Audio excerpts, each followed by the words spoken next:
to the broker, if you can't get a load there or something happens to the load, what's the broker's responsibility? Are they scot-free?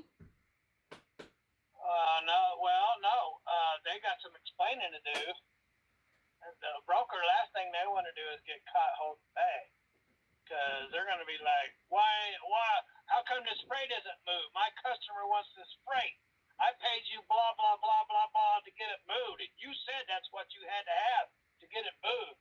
Blah, blah, blah, blah, blah, blah, blah, blah, blah. So he's got a lot of explaining to do. So brokers don't want to get caught holding the bag.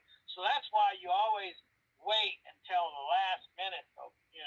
Usually if you're, let's say you're in St. Louis, there's freight loop, and you're watching the load board and you're watching a certain freight and that's not moving, but it's right there and you can get it at any minute. So right after 12 o'clock on Friday, they haven't moved that freight. Then all of a sudden you see the freight, the amount of the rate, it just starts creeping up. They're desperate. They got to get that moved. You know what I mean? Or they got a lot of explaining to do, just like I said. So that's the time to actually book a load, is on a Friday after 12 o'clock, be in striking distance where you can pick it up. And you can negotiate most of the money back out of them that they're trying to steal from the truck driver.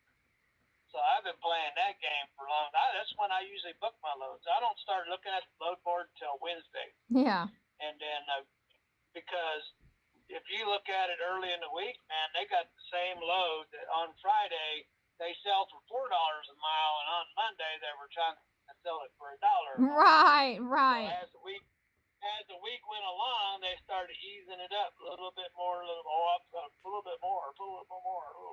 So in what way? And then they started getting desperate. Nobody's taking this load. I got a lot of explaining to do. Well, in what ways can a broker be held responsible if the load doesn't get there? In what ways could they be held responsible?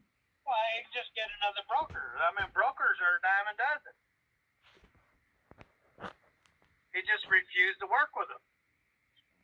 And then that broker is not going to be able to use that money anymore. So that's a hustle that won't work for them no more.